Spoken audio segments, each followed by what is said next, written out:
अलबेले किस्सों की दास्तां के सिलसिले शुरू हुए बनके कहानियां कहानियां।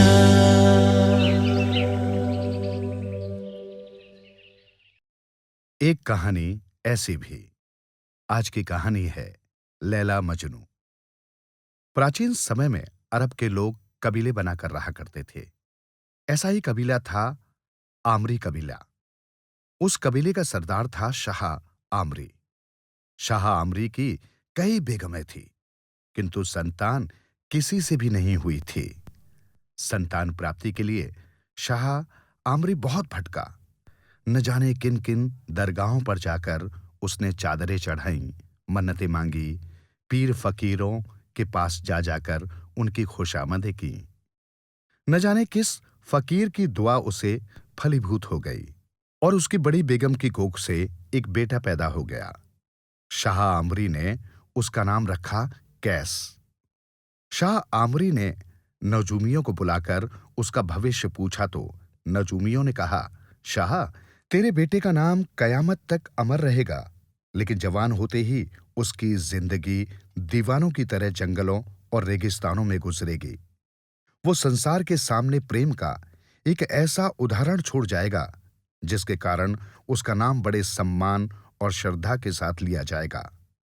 अपने इकलौते बेटे का भविष्य जानकर शाह आमरी चिंतित हो उठा, किंतु उसे ये जानकर संतोष हुआ कि उसके बेटे का नाम कयामत तक अमर रहेगा। कैस जब कुछ बड़ा हुआ तो उसके पिता ने उसे दमश्क में वहां के बुजुर्ग मौलवी शफी उल्लाह के मदरसे में पढ़ने के लिए भेज दिया। उस मदरसे में लड़के और लड़कियां साथ साथ पढ़ा करते थे। इसी मकतब में नजद के सरदार की बेटी लैला भी पढ़ती थी। कैस ने जैसे ही उसे देखा, वो उसके रूप पर मोहित हो गया। लैला को भी कैस पहली ही नजर में भा गया। दोनों की आंखें चार हुई, पलकें झुकी और दिल धड़कने लगे। पहली नजर में ही जन्म जन्मांतर का खोया प्यार उमड़ पड़ा। दोनों मिलने के लिए तड़प उठे। धीरे धीरे दोनों की मोहब्बत इतनी बढ़ी कि लैला कैस पर और कैस लैला पर दिलो जान से फिदा हो गए। कैस का मन किसी काम में नहीं लगता था। वो सारा दिन बैठा हुआ बस लैला को ही निहारता रहता था। लगभग वैसी ही हालत लैला की भी थी। पढ़ाई करने के स्थान पर वो अपनी तख्ती पर कैस की तस्वीर बनाती रहती थी। इश्क ने इन दोनों को दीवाना बना दिया था। इन दोनों की हालत देखकर बुजुर्ग मौलवी परेशान हो गया। उसने लैला के पिता के पास संदेश भिजवाया कि शाह आमरी का बेटा कैसे तुम्हारी बेटी लैला पर आशिक हो गया है। लैला भी उसके ऊपर मर मिटने के लिए तैयार है। ये खबर पाते ही लैला के पिता ने उसे मदरसे से निकाल लिया और उसे अपने साथ नजद ले गया। वहां उसने लैला पर कड़ी पाबंदियां आयद कर दी और उसका घर से निकलना बंद कर दिया। लैला के चले जाने पर कैस की हालत बिगड़ गई। वो लैला के वियोग में अर्धविकसित हो गया और हाय लैला पुकारता हुआ दमिश्क के गली कूचों में मारा मारा फिरने लगा। उसे न तो खाने का होश रहा और न पीने की खबर। बदन सूख कर कांटा हो गया। अगर कोई उसे किसी चीज के लिए पूछता तो लैला, हाय मेरी लैला, मेरी जान लैला, मुझे छोड़कर कहां चली गई, कहकर रोने लगता था। हर वस्तु में सिर्फ लैला ही लैला नजर आती थी। लोगों ने उसे पागल समझकर उसका नाम मजनू रख दिया। एक दिन कैस लैला लैला पुकारता हुआ नजद में जा पहुंचा। कपड़े फटे हुए, चेहरे पर धूल मिट्टी जमी हुई, नंगे पांव कांटों से लहूलुहान, बाल बिखरे हुए लैला हाय लैला पुकारता हुआ वो नजद की गलियों में घूमने लगा। लोग पागल समझकर उसकी हंसी उड़ाने लगे। बच्चों की टोलियां उसे चिढ़ाती हुई उसके पीछे पीछे चलने लगी। वो उनके लिए तमाशा बन चुका था। कुछ लड़के कभी कभार उसे पत्थर भी मार देते थे। संयोगवश वो लैला के घर के पास पहुंच गया। लैला ने अपने कमरे की खिड़की से अपने प्रेमी कैस को लड़कों के बीच घिरा देखा तो उसने खिड़की से छलांग लगा दी और लड़कों को पत्थर मारने से रोका।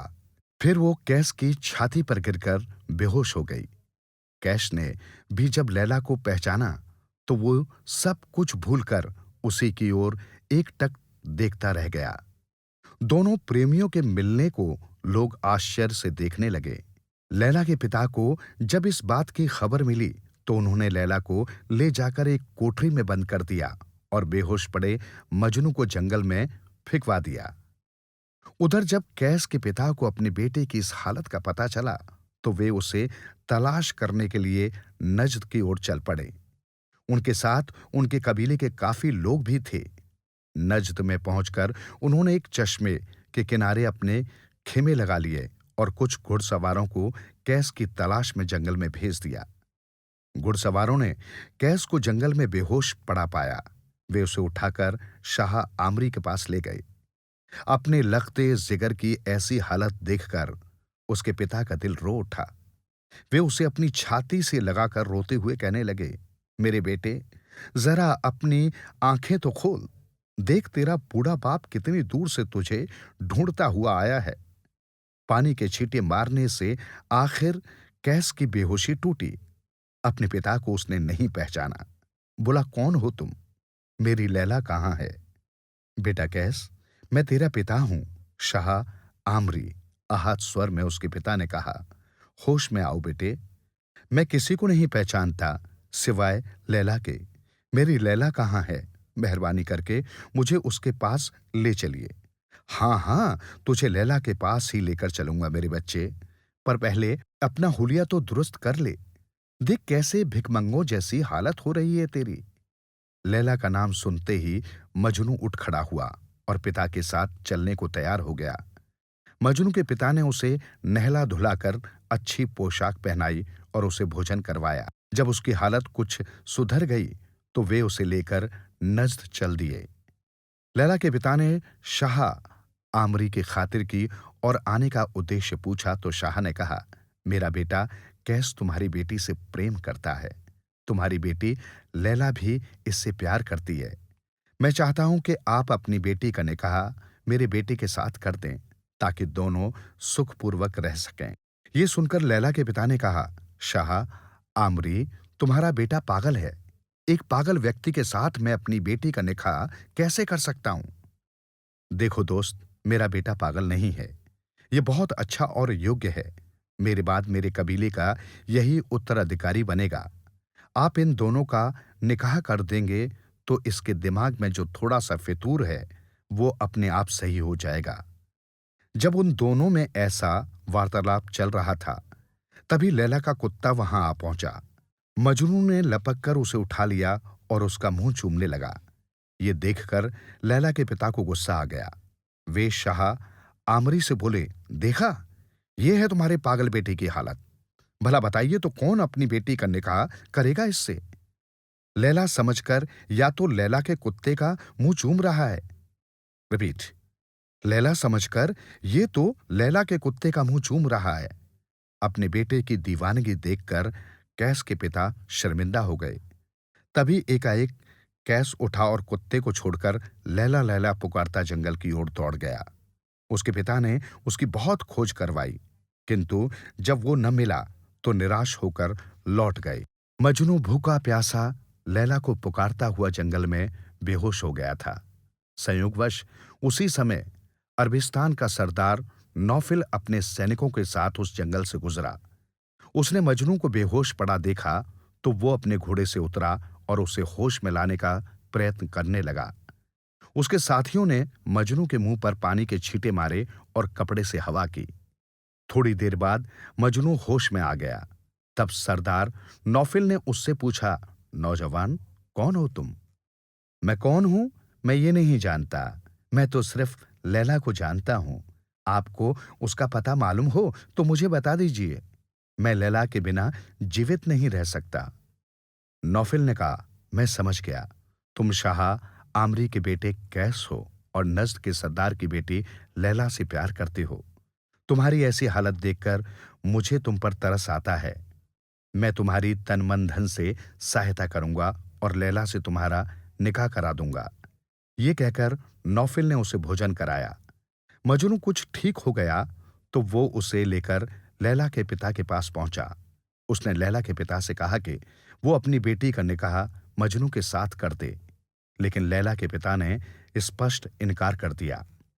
तब सरदार नौफिल ने लैला के पिता से कहा कि यदि वो अपनी बेटी का निकाह मजनू के साथ नहीं करेगा तो वो उसके राज्य पर कब्जा कर लेगा और जबरन उसका निकाह लैला से करा देगा।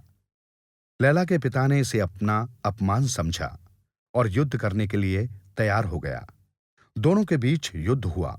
इस युद्ध में लैला के पिता की पराजय हो गई। जब उन्हें बंदी बनाकर नौफिल के सामने पेश किया गया तो नौफिल ने उनसे कहा, अगर तुम लैला का निकाह कैस के साथ करना स्वीकार कर लो तो मैं तुम्हें अब भी मुक्त कर सकता हूं। लैला के पिता ने कहा, सरदार नौफिल, आप सिर्फ मेरे एक सवाल का जवाब दे दीजिए। अगर आपका जवाब हां में हुआ तो मैं कोई आपत्ति किए बिना अपनी बेटी का हाथ उस पागल के हाथ में दे दूंगा। पूछिए, क्या सवाल है आपका? नौफिल ने पूछा। क्या आपने भी किसी इंसान को कुत्ते का मुंह चूमते हुए देखा है? क्या आप ऐसा कर सकते हैं? लैला के पिता ने पूछा। नहीं, भला कोई इंसान कुत्ते का मुंह कैसे चूम सकता है? बस इसलिए मैं अपनी बेटी का निकाह कैस के साथ नहीं कर सकता, क्योंकि इंसान और जानवर के बीच फर्क समझ पाने तक का होश वो खो चुका है। उसे इंसान और जानवर में कोई फर्क दिखाई नहीं देता। वो पूरी तरह से पागल हो चुका है। लैला के पिता ने कहा, सोचिए, अगर मेरी जगह आप होते तो क्या अपनी बेटी का निकाह ऐसे पागल आदमी के साथ कर देते? नहीं, ये नामुमकिन है, सरदार नौफिल ने कहा और फिर लैला के पिता को मुक्त करके वहां से चला गया। एक दिन अमीर सलीम का बेटा बख्त नज्द आया और लैला के पिता के घर पर ही ठहरा। वहां अचानक ही उसकी नजर लैला पर पड़ गई। यद्यपि लैला के बदन की रंगत अरबी स्त्रियों जैसी गोरी नहीं थी, लेकिन उसके सांवले रंग में जाने कैसा जादू भरा आकर्षण था कि शहजादा बख्त उस पर दिलो जान से फिदा हो गया। उसने निश्चय कर लिया कि वो लैला के साथ ही निकाह करेगा। उसने घर लौटकर अपने पिता को अपने इस इरादे के बारे में बताया तो अमीर सलीम ने उसी समय लैला के पिता के पास अपने बेटे शहजादे बख्त के निगाह का पैगाम भेज दिया, जिसे लैला के पिता ने तत्काल स्वीकार कर लिया। फिर एक दिन बड़ी धूमधाम से बारात आई और मना करने के बावजूद लैला का निकाह शहजादे बख्त के साथ कर दिया गया। लाचार लैला शहजादे की बेगम बनकर ससुराल में आ गई, लेकिन रात को शहजादा बख्त जब सुहाग कक्ष में पहुंचा तो लैला पलंग से उतरकर दूर जा खड़ी हुई। इस पर शहजादे बख्त को गुस्सा आ गया। उसने कड़क कर कहा, मेरे साथ तुम्हारा निकाह हुआ है, तुम मेरी बेगम हो, तुम पर मेरा पूरा पूरा अधिकार है। नहीं, मेरी शादी तो बचपन में ही कैस के साथ हो चुकी है। वही मेरा खाविंद है और केवल उसी का मेरे तन पर ही नहीं बल्कि मन और मेरी आत्मा पर भी अधिकार है। लैला ने स्पष्ट शब्दों में कहा, यह अधिकार मैं किसी दूसरे पुरुष को कभी नहीं दे सकती। ये सुनकर शहजादे बख्त का गुस्सा 7वें आसमान पर जा पहुंचा। उसने 3 बार तलाक कहकर उससे उसी समय अपना पति पत्नी का संबंध तोड़ दिया। फिर गुस्से से पैर पटकता हुआ वो सुहाग कक्ष से बाहर निकल गया। दूसरे दिन जब बख्त के पिता को पता चला तो उन्होंने लैला को उसके पिता के घर नज्द रवाना कर दिया। लैला का कारवां जब नज्द की ओर जा रहा था, उसी समय मजनू जंगल और रेगिस्तानों की खाक छानता हुआ लैला को पाने की आस लिए उसी रास्ते पर पैदल चला आ रहा था। हर कदम पर उसके मुंह से लैला का नाम ही निकल रहा था। लैला, तू कहाँ है, मेरी प्यारी लैला। लैला के कारवां को देखकर कैस के मुंह से ये शब्द निकल पड़े। लैला ने उसका स्वर पहचान लिया। वो हाथ उठाकर बोली, कैस, मेरे प्यारे कैस, मैं आ रही हूं, मैं आ रही हूं कैस। ऐसा कहती हुई वो उसकी ओर भागने लगी। मैं आ गई मेरे कैस, मैं आ गई। लैला ने कैस को देखते ही अपनी बाहें फैला दी। मजनू भी बाहें फैलाए उसकी ओर दौड़ पड़ा। दोनों ने एक दूसरे को अपनी भुजाओं में भर लिया। दोनों मुश्किल से मिल पाए थे, अतः इतनी खुशी एकाएक बर्दाश्त न कर सके। वैसे भी भूख प्यास ने उन्हें पहले से ही बेचैन किया हुआ था। मजनू ने पता नहीं कब से भोजन नहीं किया था। एक दूसरे को बाहों में भरे हुए वे तपती रेत पर जा गिरे और बेहोश हो गए। शहजादा बख्त द्वारा भेजे हुए सवार जब तक उनके पास पहुंचे, दोनों की जीवन लीला समाप्त हो चुकी थी। दो प्रेमी जिन्हें दुनिया वालों ने तो मिलने नहीं दिया, मगर वे मरकर एक हो गए थे। बस्ती के लोगों ने उन दोनों की सच्ची मोहब्बत को देखते हुए उनके लिए एक बड़ी सी कब्र खोदी और उन्हें उठाकर वैसी ही हालत में दफना दिया जैसी हालत में उनके शव रेत पर पड़े हुए थे, अर्थात एक दूसरे से लिपटे हुए।